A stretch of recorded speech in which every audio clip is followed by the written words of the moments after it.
everyone. My name is Kshitij Sapra. I'm a part of BITSoM's class of 24. And with me today, we have Professor Rajeshwar Upadhyay. Hello, Professor. Rajeshwar Upadhyay teaches us a Winning at the Workplace course at BITSoM named Lessons from World Literature and Cinema. The course emphasizes the importance of engaging deeply with literature and cinema to enrich one's character, providing a more profound perspective on life. It's a privilege to have you with us here today, Professor. Same here, Kshitij. Professor, just wanted to start by knowing that what was your reasoning behind designing this course? So, I've always been interested in literature, mythology, philosophy, psychology, because when it comes to life, all of these exist simultaneously. You know, they become separate things only in university departments. Otherwise, in life, all of them are rolled in one.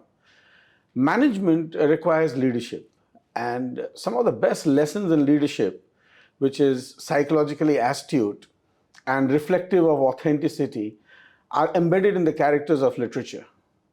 And one of the most fascinating pursuits is to look at what comprises the lead character, what comprises the hero, what comprises the hero's journey, and at the level of individual leaders, what can be done to enhance and hasten their own actualization and their authenticity.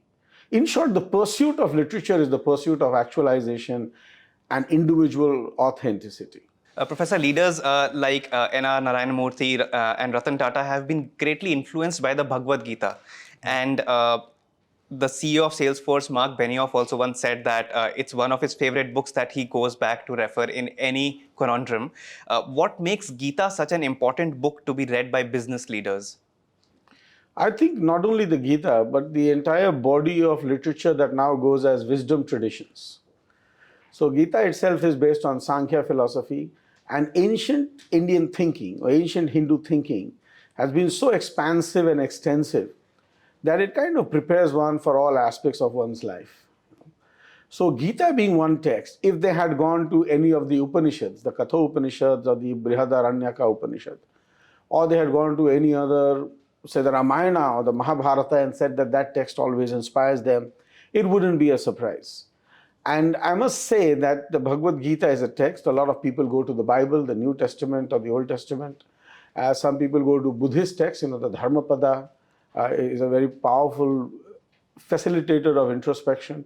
Patanjali's Ashtanga Yoga is very powerful. So there's lots of literature everywhere in the world, and you need to choose the one that resonates with you. And I can see why Narayana Murthy and Ratan Tata would resonate with the Gita, whereas Jordan Peterson might resonate with the Bible or the New Testament.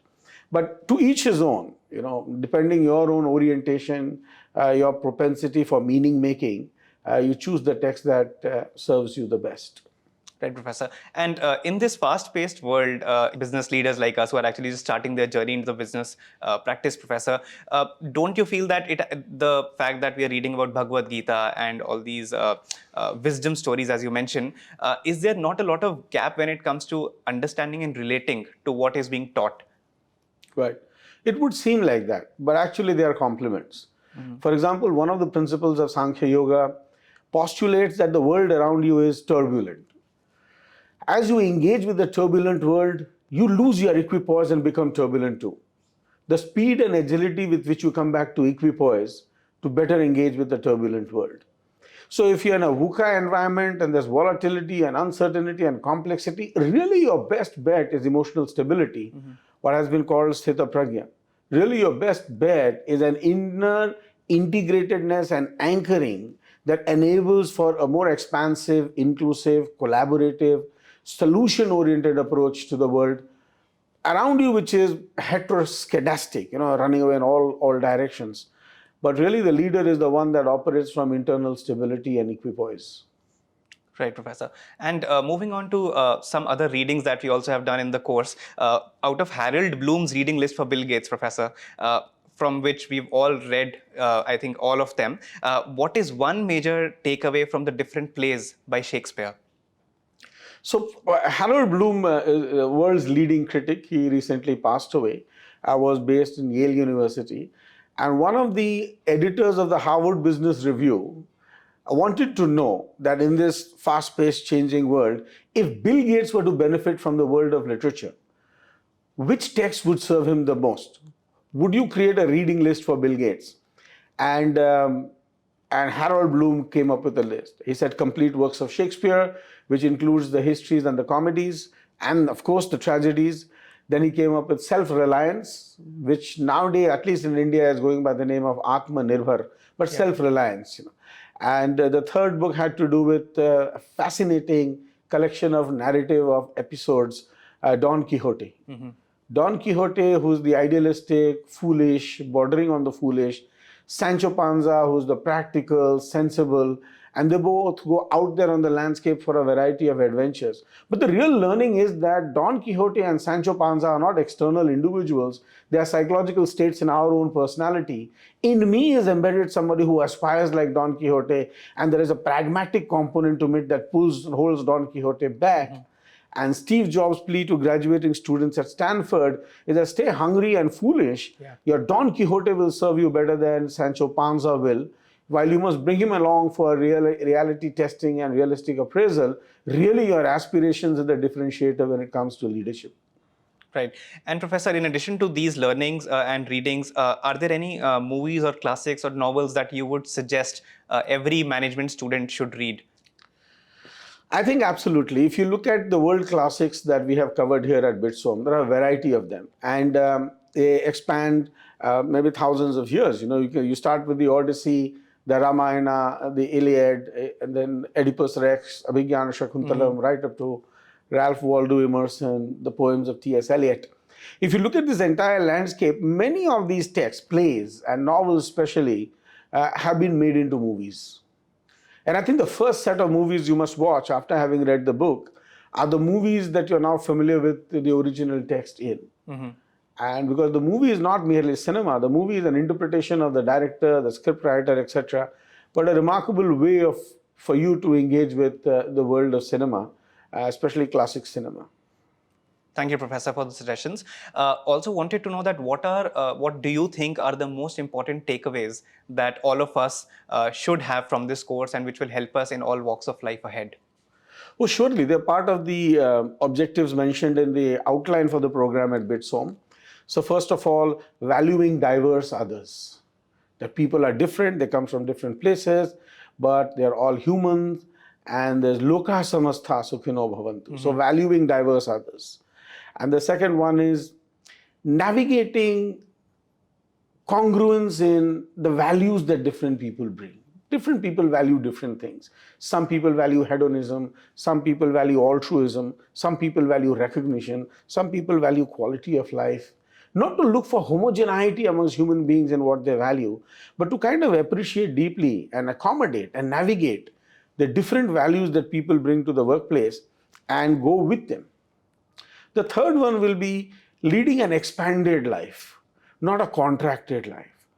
By the very virtue of the corporate space where you're going to, get out of your home and get into your car, and the car will take you to a building, and in the building you'll go to a floor, in a floor you'll go to the cubicle, in the cubicle you'll go to your laptop screen. It's a telescoping inward, it's a closing, and you do that 10 hours a day for 30, 40 years of your life.